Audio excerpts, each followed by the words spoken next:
अगर हमारे पास कोई से तीन वेक्टर्स हो A B C, A B and C,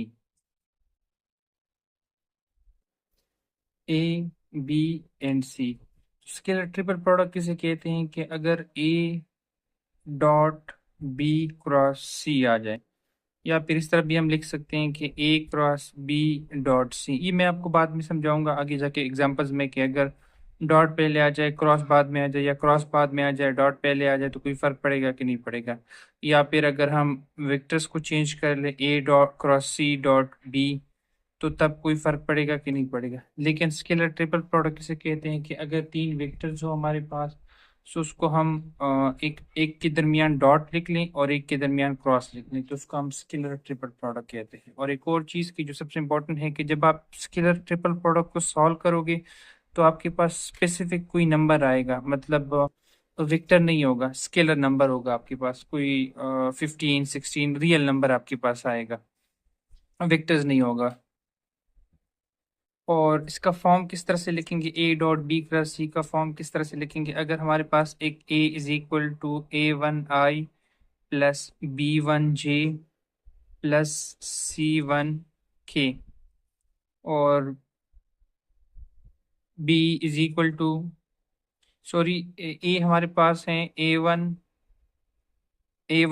A1J A1K, और बी हो B1I B1J B1K, और C is equal to C1I C1J and C1K।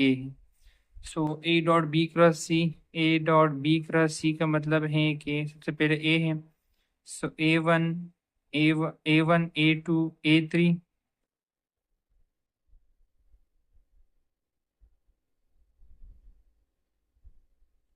फिर उसके बाद बी है B1 B2 B3, और C1 C2 एंड C3। ठीक है, सो आगे इसको सॉल्व करेंगे जिस तरह से हम उसको ओपन करते थे। तो पहली प्रॉपर्टी इसकी वो ये है कि अगर जिस तरह से हमने मैट्रिक्स में पढ़ा था कि अगर दो मैट्रिक्स आपस में, दो रो आपस में सेम है, या इन अदर वर्ड्स अगर दो वेक्टर आपस में सेम है, तो उसका डिटरमिनेंट किसके, A dot B cross, for example A dot B cross A, so वो किसके बराबर आ जाएगा, वो जीरो के बराबर आ जाएगा।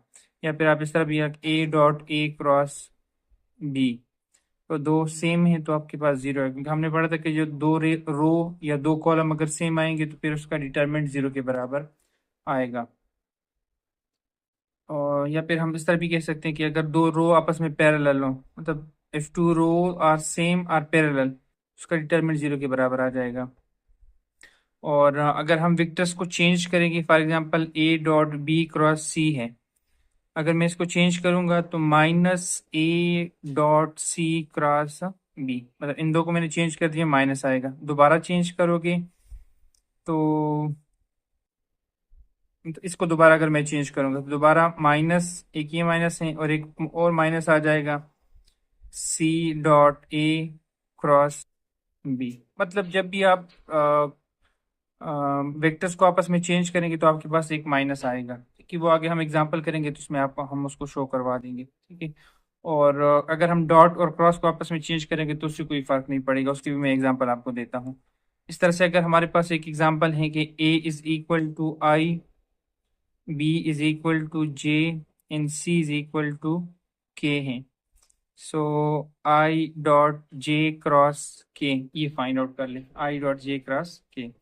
सो आई डॉट, अब जे क्रॉस के जो है वो किसके बराबर है, वो तो आई के बराबर है, आई, सो आई डॉट आई किसके बराबर है, वन। सो इसका मतलब है कि इसकी वैल्यू आपके पास वन आ जाएगी।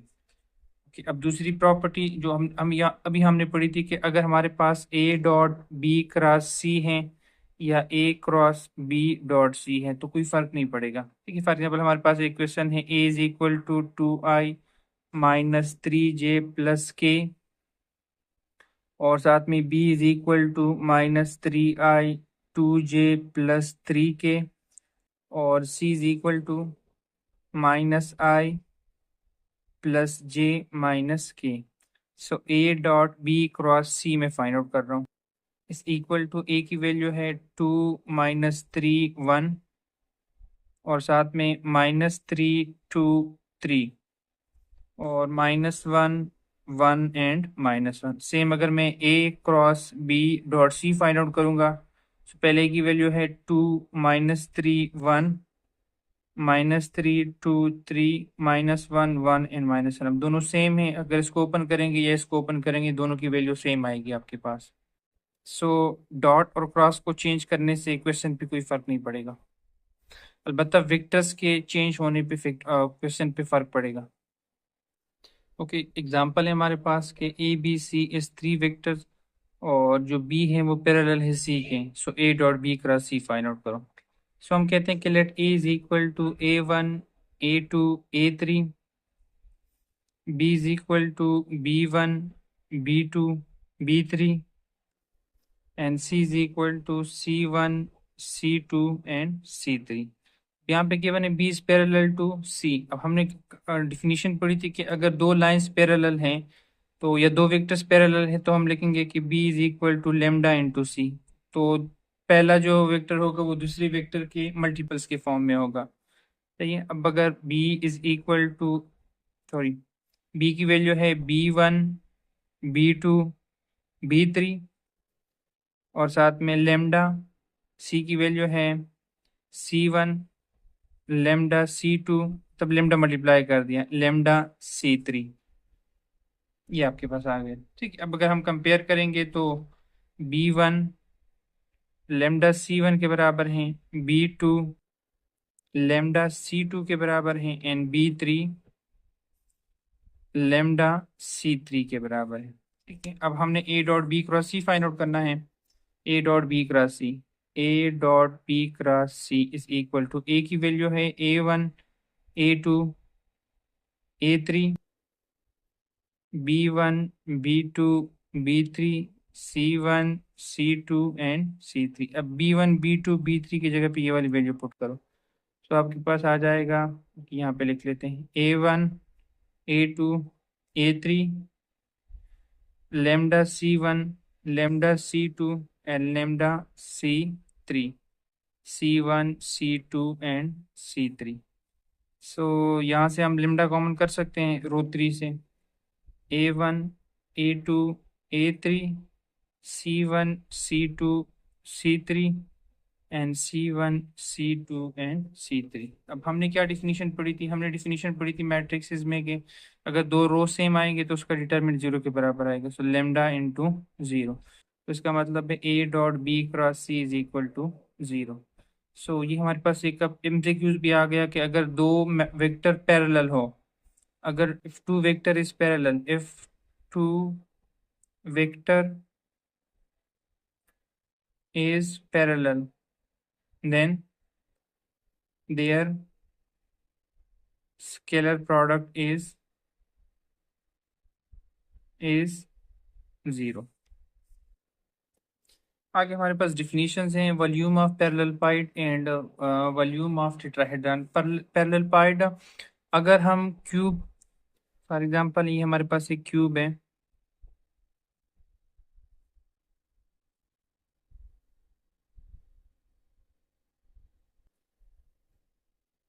ये क्यूब आ गया। अब यहाँ पे जो एंगल होते हैं वो 90 के होते हैं। अगर हम इसको थोड़ा सा टेढ़ा कर ले, जस्ट लाइक हम स्क्वायर को टेढ़ा कर लेते हैं, सो इसको अगर हम थोड़ा टेढ़ा कर ले, ये 90 का नहीं होता तो उसको हम पैरेलल पाइड कहते हैं। तो उसका वॉल्यूम का फार्मूला क्या होगा? Volume is equal to A dot B cross C, A dot B cross C. So इसका वॉल्यूम ऑफ पैरेलल पाइड आ जाएगा। बाकी क्वेश्चंस में ए बी सी तीन साइड्स गिवन होंगे, इसको हम लेंथ ब्रेथ और हाइट भी कह सकते हैं, length breadth height A B C. So आगे अपनी वैल्यूज पुट करनी है और आंसर आ जाएगा आपके पास। और दूसरा जो है वो वॉल्यूम ऑफ टेट्राहेड्रॉन,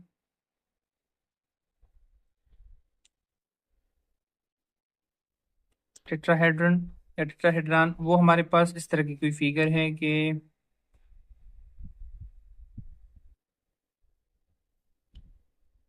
मैंने 2 डायमेंशन में बना ली, ये 3 डायमेंशन में है। दिस इज ए और ये वाली जो है ना ये बी है, सॉरी ये वाली बी है और ये सी आ गई। ठीक है। सो इसका वॉल्यूम का क्या फार्मूला है? 1/6 A dot B cross C, A dot B cross C. So एक ये वाली साइड आएगी, एक ये वाली साइड आएगी और एक ये वाली साइड आएगी। ठीक है, सो ए बी सी आगे से वैल्यूज पुट करनी है। आगे कुछ एग्जांपल्स है हमारे पास, सो वो सेम जब हम क्वेश्चंस करेंगे तो उसमें हो जाएगी। ठीक है, उसके बाद जो हमारे पास है वो है coplanar and condition for coplanar. Okay, coplanar के लिए हमारे पास क्या है? कोप्लेनर के लिए हमारे पास है कि सेम वही चीज़ का मतलब देखो, ये हमारे पास एक्स वाई है, एक सेम प्लेन है। अब यहाँ पे तीन वेक्टर्स है हमारे पास, या दो वेक्टर्स है, ये ए है, ये बी है, और ये कोई सी है। सो हम इसको कहते हैं कि ये कोप्लेनर है, कि मतलब एक ही प्लेन में है तीनों, या दो वेक्टर एक ही प्लेन में, so उसको हम कोप्लेनर कहते हैं। और कंडीशंस क्या है कि अगर तीन वेक्टर्स हमारे पास कोप्लेनर होंगे if A dot B cross C is equal to zero. अगर तीन वेक्टर्स का स्केलर ट्रिपल प्रोडक्ट जीरो के बराबर आएगा तो हम कहेंगे कि वो कोप्लेनर है आपस में। ओके, एक एग्जांपल है हमारे पास कि अगर लेमडा की वैल्यू फाइंड आउट करो, if A is equal to I minus J plus K, B is equal to two I plus J plus K, and C is equal to minus I plus lambda J plus two K, वो coplanar हो, coplanar है हमारे पास। इसका मतलब है कि A dot B cross C is equal to zero, since it is a coplanar. अब values put कर लें। सो आई की ए की वैल्यू है 1 - 1 1 -1 1, बी की वैल्यू है 2 1 1 2 1 1, -1 lambda 2 -1 lambda and 2 is equal to zero. ठीक है, ओपन करते हैं। 1 row column cancel, 2 minus lambda, फिर +1, वैसे -1 आता है लेकिन ये इसको प्लस कर देगा। रो कॉलम कैंसल, 2 2 ज़ार 4, 4 + 1, फिर +1 row column cancel, 2 lambda +1 is equal to zero. यहाँ से 2 माइनस लेमडा, 4 + 1 5 +5, और यहाँ पे +2 lambda +1 is equal to zero. तो 2 5 + 2 7, 7 + 1 8, 8 उस साइड पे जाएगा तो -8 आ जाएगा, इज इक्वल टू -8। और यहाँ से 2 लेमडा से लेमडा जाएगा तो लेमडा, सो लेमडा की वैल्यू आपके पास आ गई -8।